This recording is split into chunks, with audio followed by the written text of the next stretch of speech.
welcome to today's professional development series. My name is Emily. I'm our Director of Programs for 11th grade, and I will be today's host.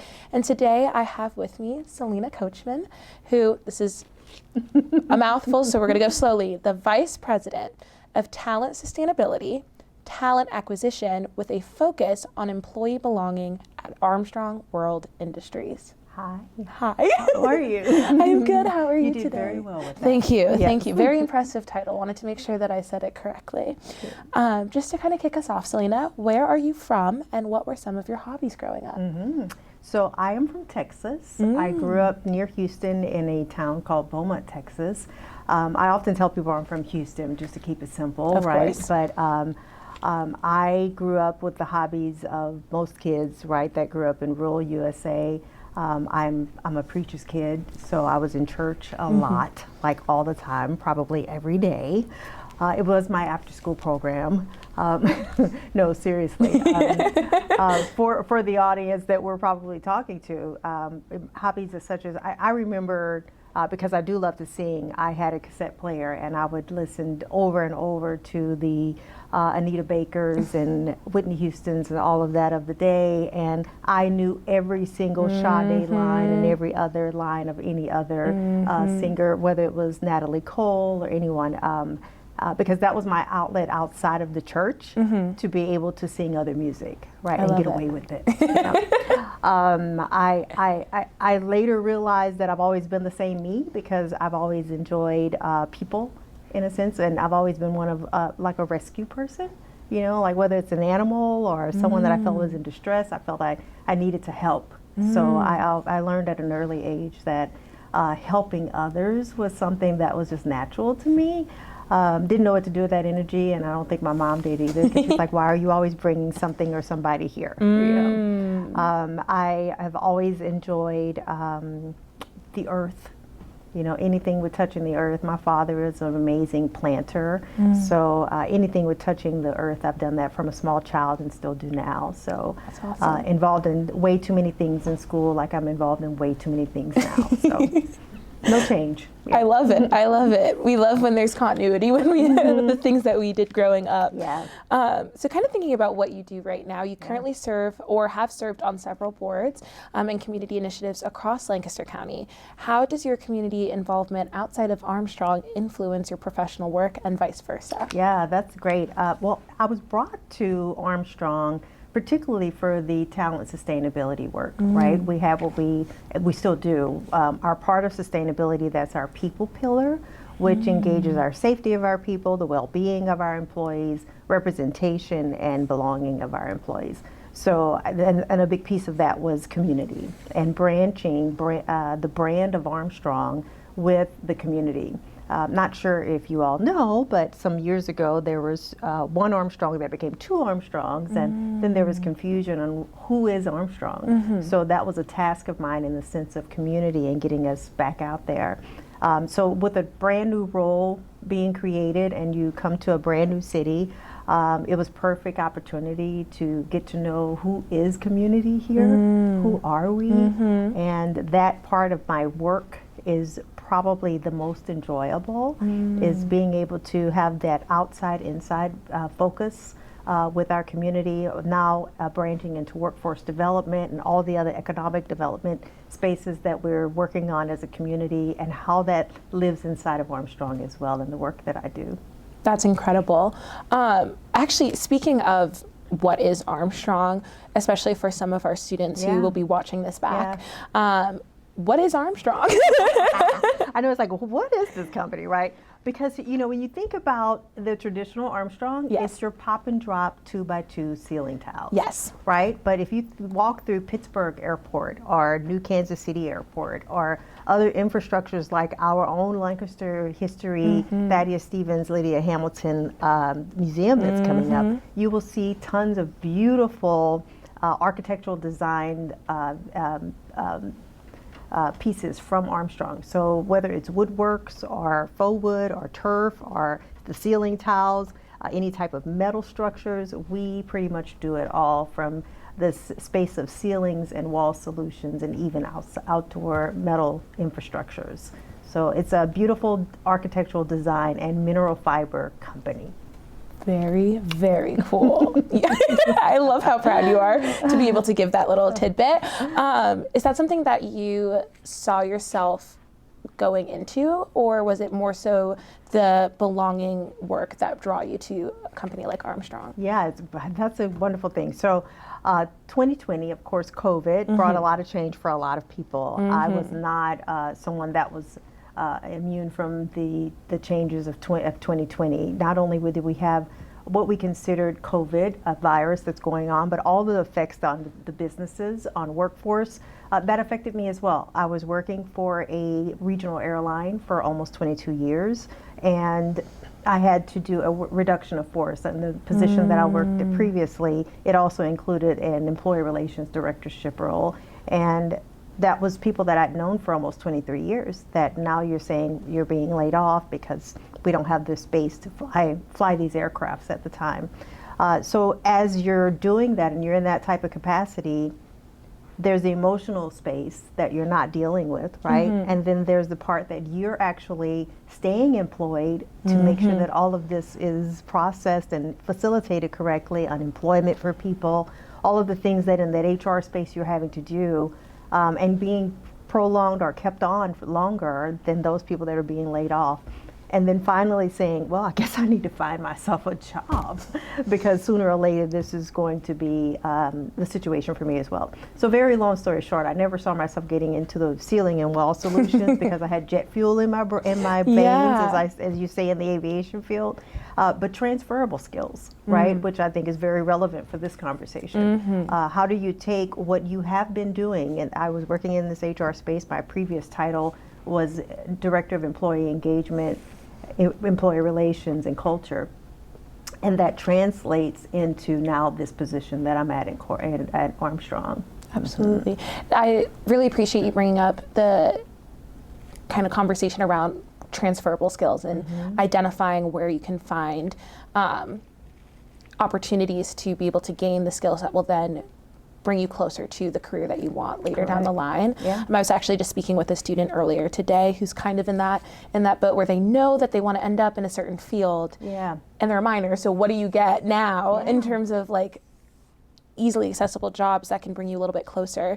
So I'm curious for students who might be thinking about careers like yours in business, leadership, HR, inclusion and belonging work, what are 3 specific steps that you would recommend they take, even while they're still in school, whether that be high school or college, to build confidence, skill, and perspective? That's really good. Confidence, skill, and perspective. I love it.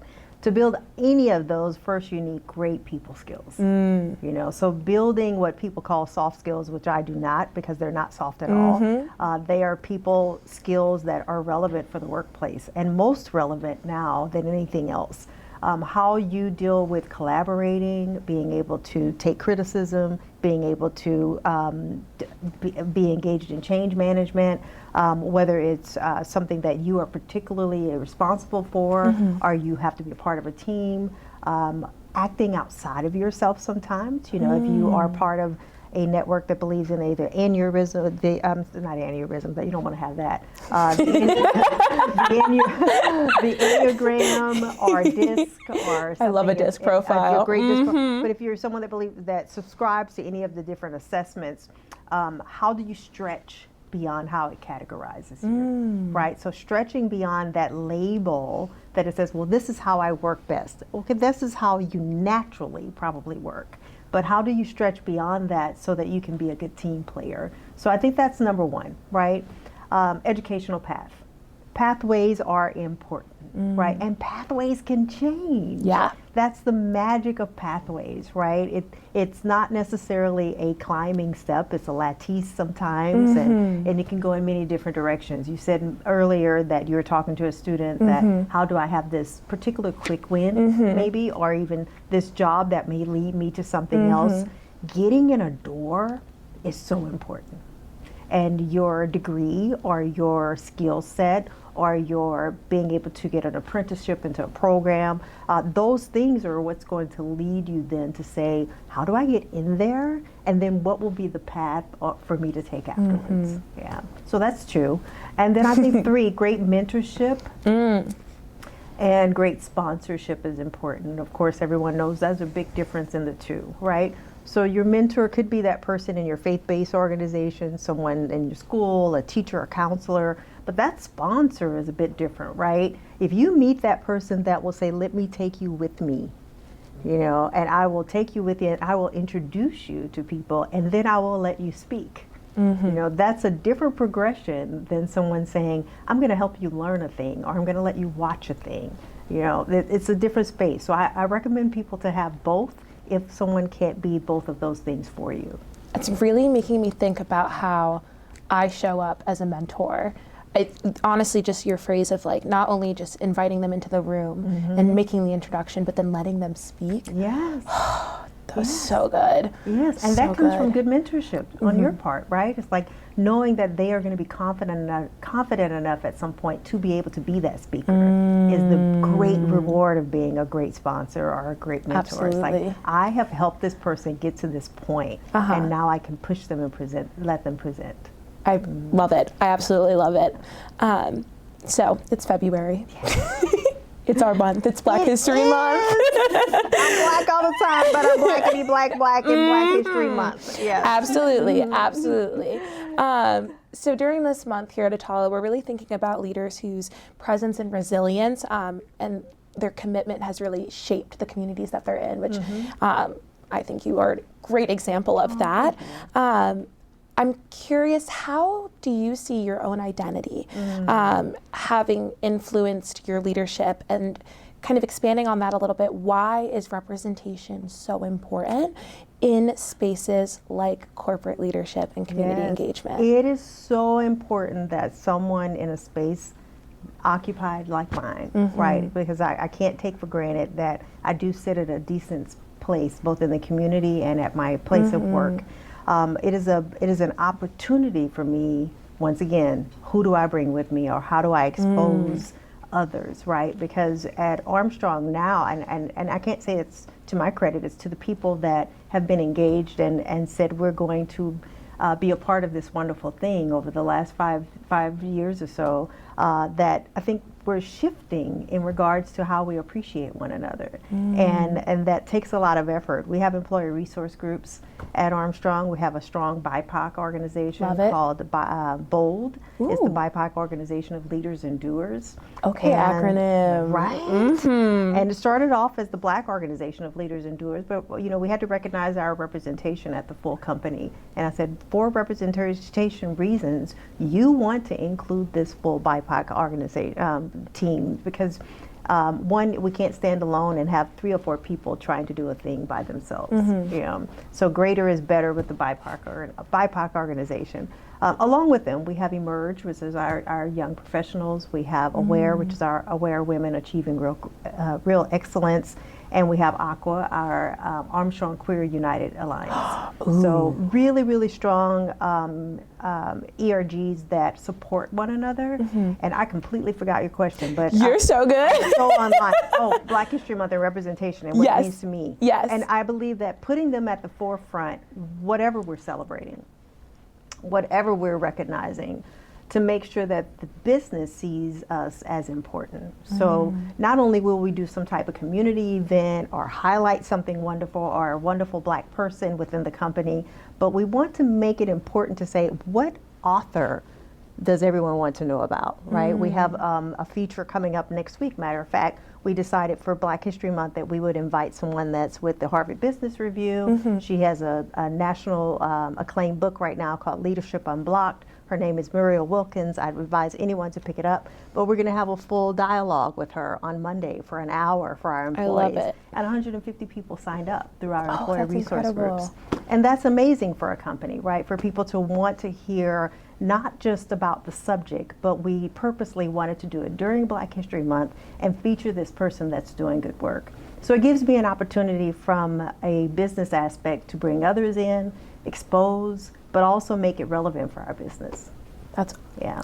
That is so exciting. I'm like, do I have time on Monday? I'll give you the link. Tuesday. That's awesome. I'll give you the Tuesday, link. amazing, amazing. Kind of continuing on this theme of your role as VP of Talent Sustainability and Talent Acquisition, with a focus, of course, on inclusion and belonging. How do you see your work intersect at the heart of people, opportunity, and equity? Like really thinking about, because obviously Armstrong has the product that they're making and the way that they're supporting their community. Yeah. And I see you as a vital role in that being able to happen, but I know that not everyone else understands that. That's very true. So yeah, how do you define talent sustainability and why is it critical for organizations today? Yeah, so once again, it was a role created, right, when I came in 5 years ago. So that's really hard when you're at a company that's, it's a 165-year-old company. It's very established. You have tenured employees, and you're bringing in a role that comes in a time where diversity and inclusion was very heated. It was something that maybe there was but our leadership was gung-ho, and this is something the company needs as part of our sustainability, because they saw that talent is a big piece of our responsibility and sustainability. So with that, I think that my role, of course, has expanded since then. The talent acquisition, I have talent development, and being able to strategically think about how do we, in our ecosystem at Armstrong, think about how this, the enterprise is engaged in talent sustainability, right? Talent sustainability to me has grown substantially. Now it's not just a matter of how are we bringing people in, but how are we keeping them? How are we upskilling our talent? How are we getting people prepared for changes, right? Because the way that even we look at AI, now I own AI training and communication. So how do we look at developing our people so that they see the sustainability piece of things and don't lose focus on that, but also know that AI is on the forefront of their jobs, and it's not about taking their jobs, but someone else who is better at AI taking your job if you do not get on board. So leading them through change is a big part of that talent acquisition piece. Wow. I didn't even realize like the professional development component that is a part of your role to ensuring that you can keep people on your team as well. Yeah, talent sustainability is so big, right? I mean, it's like having the talent acquisition team and making sure that the people that are there already want to stay is huge, right? But who are we bringing in tomorrow? I mean, I'd like to see some Attollo people saying, you know what, I heard you this day and you've made an impression, and then I got to know this other person at Armstrong, and now my pathway is going through there, right? So, so developing even a space where our economy, our workforce here in Lancaster County sees that Armstrong World Industry is a place that they want to work. That's incredible.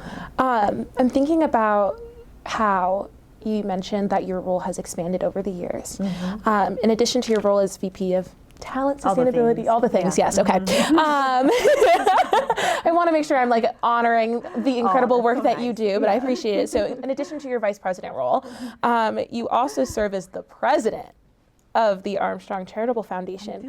Can you go into a little bit of detail about what your strategic focus is for the foundation, and specifically in Lancaster community and how it impacts your day-to-day work? Yeah, thank you. So we do have an amazing board that works with me. So I'm not a standalone person for that, but I do bring a lot of the ideas and what's happening in the community to the forefront of that board. And it's a pleasure to do so. So that usually means that sometimes I'm escaping out of the office. I'm at a board meeting or I'm at a founders meeting about something, because I have to be boots on the ground on what's really happening with us and be very strategic, to your point. We have a portal period. That's for anyone that's going to listen to this later and want to know about our grant process. We have a portal period between April and July that people can apply from on our website, and then we make decisions based on what the applications look like. We, of course, in the Lancaster County area give a lot of grants. You probably see them in our updates in the FIG magazine and other places that we place some of these great stories, but we also have 20 different locations in the nation. So we try to make sure that we have at least gifts for each one of those locations that they can give to community efforts in their areas as well. You asked what our strategic focus is at the time. Typically, we try to make sure things are in that building space or building science are benefiting those that need housing or food, or, right now in our community, the unhoused and those that are struggling with rent, that's just a major issue. So there's some personal passions, I think, that sometimes I see, and I know from an economic space that will make a difference if we have an impact on those things. And food as well are just so huge right now that it's so hard to focus on some of the other things. These things are on the forefront. And then, of course, those that are marginalized in the sense of education, whether it's reentry or it's children that are not getting the opportunities that others are getting. So we have a huge focus in that space too. So we vary it. We do like projects too. Like I mentioned, the Thaddeus Stevens and Lydia Hamilton project.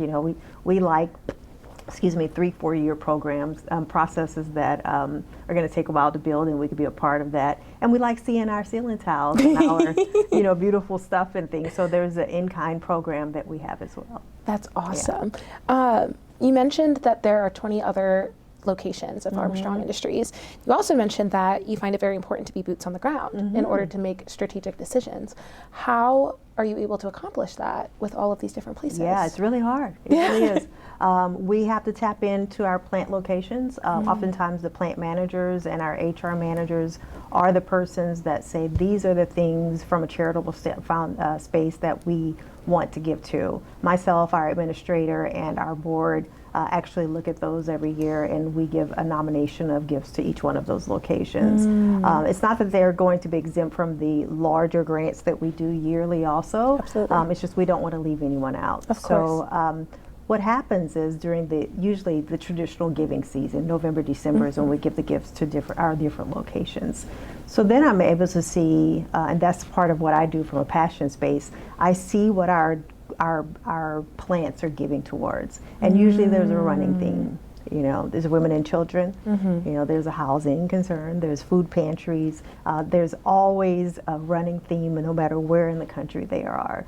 And their passions are usually the same as ours. Another place that we look at what is going on in our communities and what our people care about is through our employee giving, because we match through employee giving and their volunteering as well.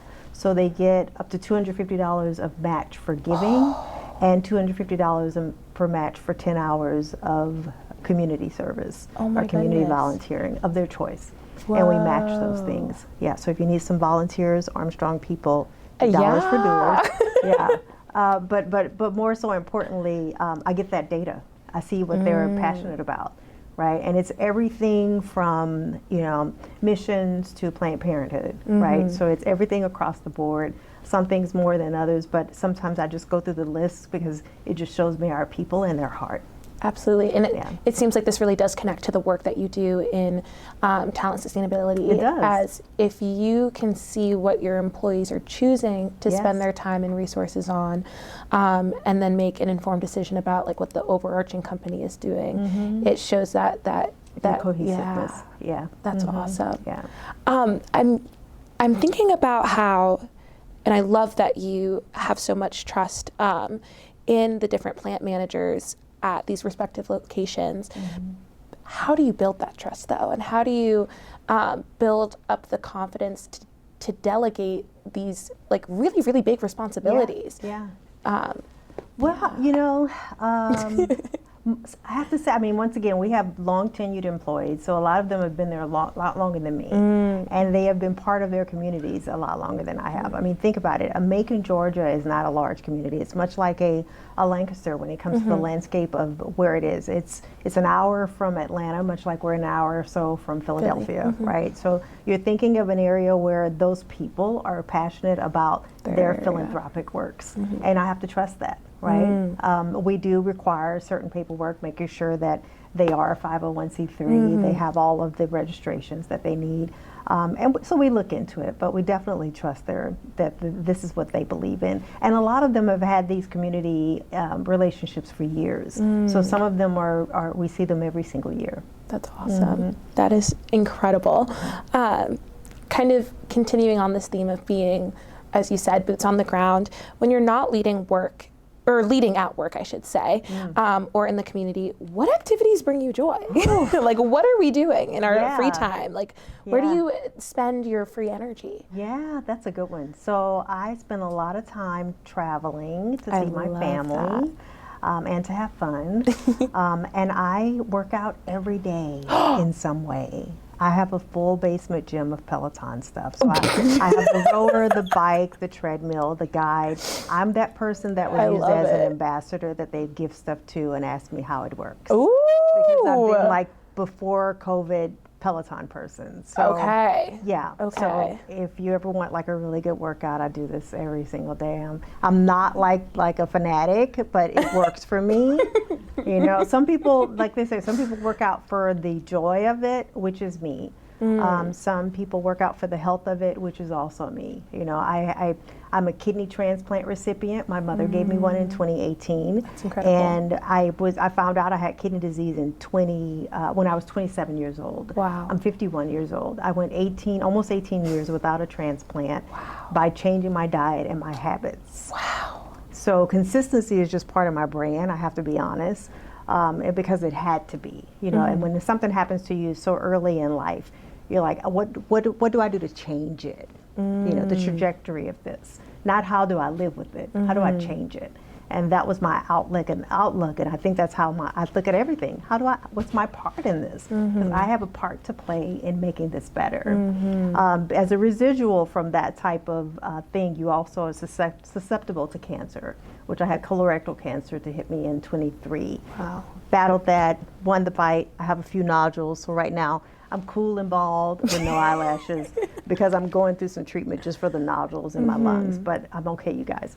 But I'm saying all this to say, first, because I advocate for that strongly, and I want to put it on record for those that are suffering, that I understand your plight and I'm here for you. Yeah. So tons of things give me joy. Friends, I have tons.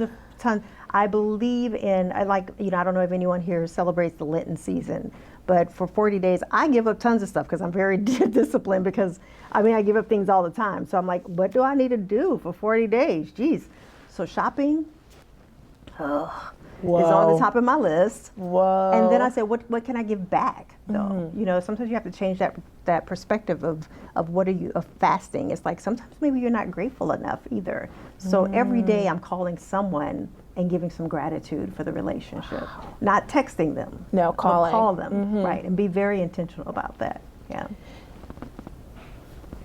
It would be very fair, in my opinion, and easy to say that given the cards that you have been dealt, it would make sense if you were just focusing on yourself. And yet, I know, crazy to even speak out loud because your entire life from when you were younger, even through your treatment and the work that you're doing here in Lancaster, you've always been helping others. Well, you know, I look at the whole, I'm a data person, I'm a data freak. Love data. And a part of that is also listening to others. You know, data is a big piece of that is listening to others. And I'm on a couple forums or groups where I see other people's story going through this, and it is much different than mine, right? Where I may be dealing with an 8 millimeter nodule on my lung, someone else has 3 or 4 masses throughout their body, and no insurance. And no hospital nearby, and definitely no, Ann Bershinger Cancer Center right down the street from their house, And I look at the conditions of others because I do bleed for humanity, and I'm like, how do we make this better and more exposed in the sense of healthcare and personal needs of others, and what is my part in change for that? Because I have the ability to have a great oncologist and people that are taking care of my minor needs when someone else has something much greater on their plate and they're burdened by it, and there's nothing you feel you can do. Yeah. Thank you so much for sharing just these different parts of your story. I didn't intend to today. It might help someone. No, I'm really just like honored that you felt comfortable enough to even talk to not just me, but us about it. And it's a real piece of how I show up every day, right? Because I haven't missed any work, and it's not, I'm not bragging on that. I'm probably a crazy person for that. But you do have all the Pelotons, so I think we've already established. But there's something else driving me. Absolutely. There's something bigger than me, I feel, that drives the work that I have to do. And I feel there's an assignment on my life and I need to be out there doing it. Wow. Well, I do, yeah, honestly, there's not much to say after that other than thank you. Yeah. I do have one more question for you, but I want to hold it and see if we have any questions from our audience before I steal you back. Right. So, Tarrington. Hi. I want to ask my question early because I have to run and get food for some kids. Thank you so much for being here and also for sharing your story, especially parts of you that you maybe didn't intend on initially coming in and sharing. I wrote this question down just like right at the beginning as you started talking about especially your work around talent sustainability. I'm curious from your perspective, what factors of employee experience are most overlooked by employers when it comes to sustainability and retention? And then sort of secondary to that, I'm sorry to ask a two-part question, are there sort of like concrete actions that you think companies or organizations can be taking to just like immediately sort of improve those outcomes for themselves? Oh, that's really good. Yeah. I think number one on your first question, I'm so compartmentalizing. Just so I'm right on target. Yeah, what factors yes, the employee experience are more important? Belonging. People feeling they have a, and I hate using the word space, you know, because people use that out of context so much, but they have identity at a place, you know, outside of that profession, because we work with our coworkers so much more than we're with our families sometimes. And being able to feel you're not getting microaggressions, you know, is just so important. Or just something weird, like I get a vibe, you know, you just, you know, you don't want that when you go to work. You want to feel this is the place for you. I think that belonging is a very much overlooked place. And then now I'm realizing sustainability as a whole is something that people are overlooking. Not just the group of people that are coming that are in the 11th grade right now, but people like myself. It's very important. If I had to, for God forbid, leave Armstrong and go somewhere else, that's the first thing I'm going to look up. What's your sustainability process? You know, what are you saving? What are you doing? What are your efforts to combat some of the things that we're putting out in this planet? And I find that a lot of times with new hires, they say they looked at our report, they were impressed. They saw our employer resource groups, they were impressed by those things. So I think that's important. Now that's not discounting the fact that I also believe, on another hand, that our job descriptions need to change. Most companies' job descriptions are very just, okay, we use this one for this role, it's very similar, let's use this one again. And then the writing doesn't always, and we had to go through a whole process of this some years ago, it's not always very inclusive of all people, including those who may be on a spectrum, you know? I mean, it's like very thoughtful about job descriptions and how you're writing them and how they're interpreted by the user, as well as the skills that are needed for these roles, right? I think that quick wins that companies can do is those changes, right? It's like now you can use AI even and say, help me find any type of inclusive changes I need to make to blank, right? And go through those files or even just rewrite them. When a manager has an opportunity to post a new role, post it now thoughtful about, is this job description still relevant? You know, and am I asking, inviting them to be part of something great? You know, not just, I need all this from you, but what will you get? You're going to get this from Armstrong, and you're going to get this fulfillment from this role. So what am I going to get back? You know, and I think people like to hear that. I love writing roles like that. It's something that I think that people are looking for. What joy am I going to get in this if I take this position? So that's some quick wins that people can make. Hope that helped. Thank you. Yeah. Any other questions?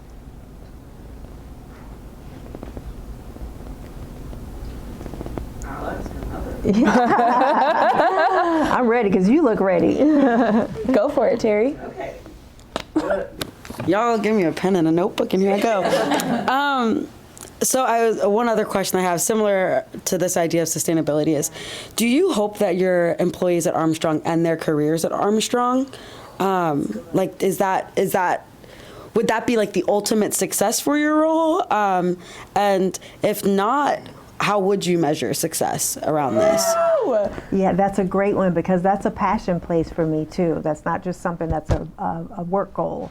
I think a person should be where life needs to plant them. right? And that may not be with us full time. My job is to make sure that they grow. You know, are you growing here? Are you growing personally? And are you feeling like you belong here?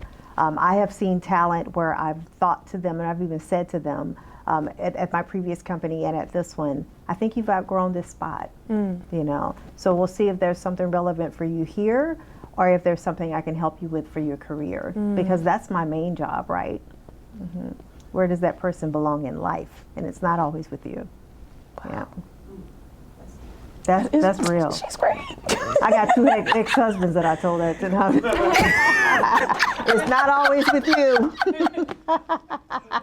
Grow. Salena. You're funny. That is good. We're still friends. Yeah. One of them. Anyhow, you're a great question. Cut that. I know. We'll cut that. Yep. Does anyone else have a question? Leo No or ex-husband Dan? Oh, question. Dan, go Dan. Following up on that more PG version of what would you say to students, like our students in particular, who are either alumni that are going into college, figuring out their next steps, or current sophomores or juniors and seniors that also have that same feeling of they're not sure where they want to go. They're not sure that college is the right step for them. They're not sure if going to a private university and taking out all these loans is the right step for them versus a public university. What would your message to them be? I think that it's time that we start telling the truth to them, right? It's like, I went through the same thing, and it's okay to feel all of that. And I don't believe that it is fair for us as older adults to force them into a thing that we feel is the best path and may not be for them. So I would say make an independent and smart decision for your life, because college is part of your life. Getting skills and this part in your life where you're getting, you know, certifications or whatever else you feel is your path is part of your life. It's not your whole life. You know, and what you want, once again, I'll go back to that whole, if you have an idea of what you want to do, how will you get in the door of the thing? So I think our mindset has to go away from, is college right or is this other thing right, to what are you actually thinking you want to do with your life? Now, how do you really think that's going to happen, right? Is that a 4-year degree? Is that a trade? You know, what is it actually going to take for you to become that thing that you feel you want to be? Because it's not going to just happen because you're an Instagram influencer, because that trend is going to change too, right? So what is going to substantiate you as a viable candidate for that thing you really believe you want to be one day? Because that one day takes a lot of days to happen, you know? I often mention that in my previous career, I didn't go with my degree plan. I actually was going to teach school, and in my student teaching phase, I realized that wasn't the path for me. I'm like, oh, I can't do children every day. And mind you, I never had children either. You know, it's weird. But my life, you know, was full of kids and mentorship and people and women that I was able to touch. So it was fulfilled in a different way. But I say that to say I always rose my hand. You know, I said, oh, I think I'll try that. And then if there was a new project or something, I said, I think I'll do that too. Yeah, okay, I'll go. You know, yeah, I'll move to Chicago from Houston. Yeah, I'll move from Houston to, you know, I mean, Chicago to, where did I go? Dallas. And yeah, I'll go to Atlanta from there. You know, I always said, yeah, sure. And then I figured it out later. You know, even with taking the Armstrong role, once I was really in the trenches of the interviews with the executive leadership team, and I was enjoying meeting them, I was also interviewing with another airline, and I was not feeling like I gelled with those people, right? But yet I also had not looked into Lancaster, right? I didn't even know necessarily what the area was about. I was just interviewing with these people, and I was interviewing with this other group, but I liked them and I enjoyed them, and I wanted to be a part of what they were doing. And so I took the role when they offered it. I told the other people, no, thank you. And then I said, now where is Lancaster, Pennsylvania? You know, but I realized how much of a habit I'd made of, you know, saying, hey, I'll do it, you know, and I'll ask questions later. Don't be scared to take a leap, to take a jump, to take a change, because there's probably some benefit in that. You know, you'll find it later like, wow, that was a great decision, you know? And another thing I'd share with these students is you're the common denominator in any situation you're in. So being your best self is the best way to show up. That's good. Leo, I saw you had a question to close us out with.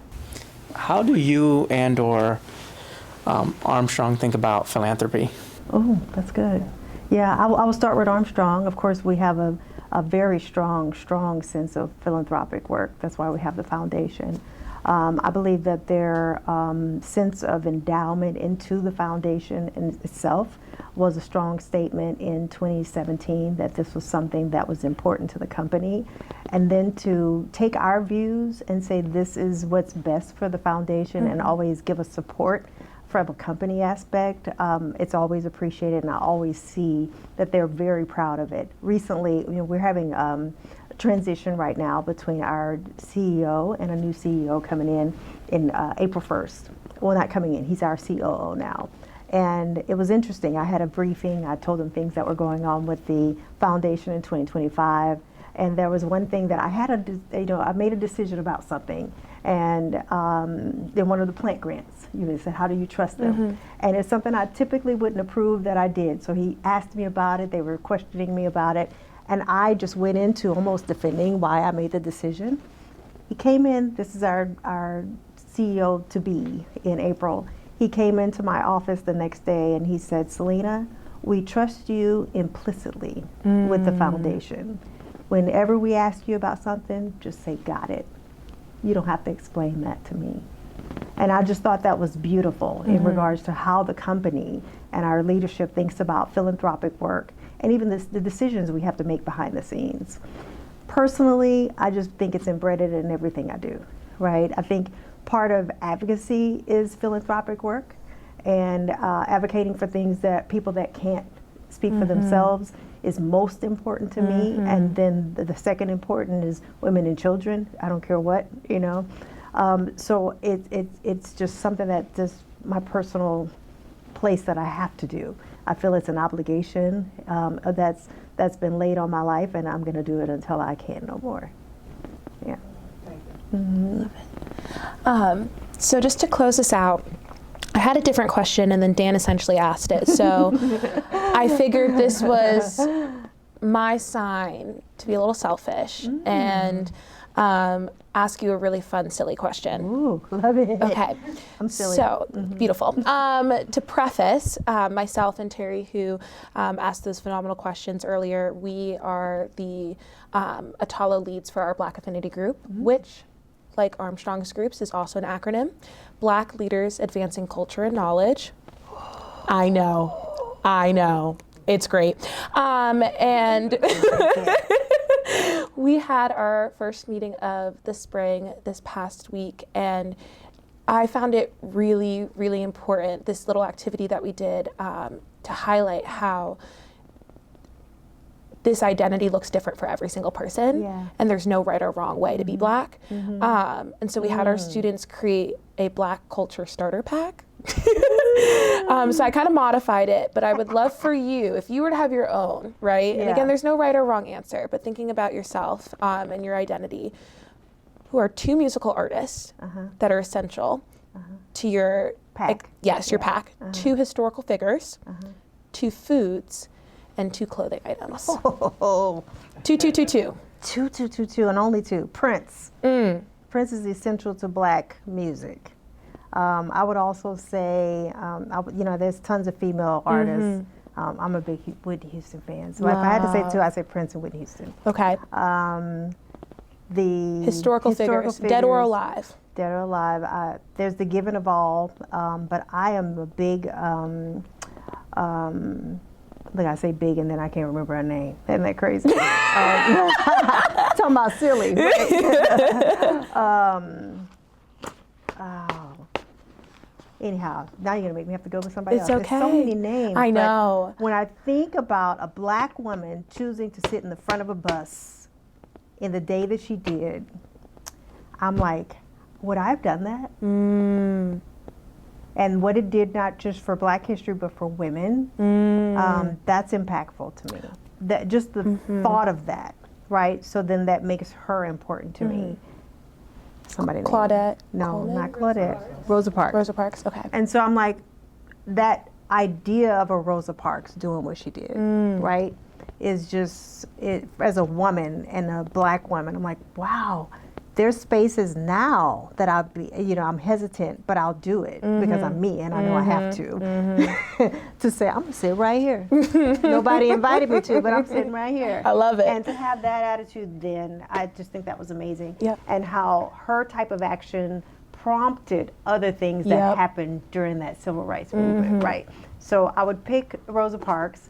I'm a big poetry person, so I have to choose Maya Angelou. Love. And the depth of seeds of knowledge she always dropped, it's just, it resonates with me almost all the time. So I'd say those two people for historic figures. Awesome. Two foods. You're from Texas too, so. You guys are gonna hate me because you probably only had it in the wrong way, but I love okra as a staple of black food because it can be done so many ways. You can fix it in a tomato-based type situation, stewed. You can put it in gumbo because it actually thickens your gumbo. Yeah, I'm Louisiana, Texas person, so okra is my number one. I'd say number two, can it be a seasoning? Absolutely. This is your starter pack. I know. I'm like, I don't know if it's so much of food as it is, for me, I always have Creole seasoning in my house. So Tony Chachere is always in my house. I'm like, I'm so black, I want Tony Chachere all the time. Love it. It's like Tony Chachere is in my swag bag and hot sauce. And last two clothing items essential to you. Oh, essential to me. Two. That's comical. I'm going to say as a black woman, and you guys may have seen me around with these things, but I love the representation of having some type of cape.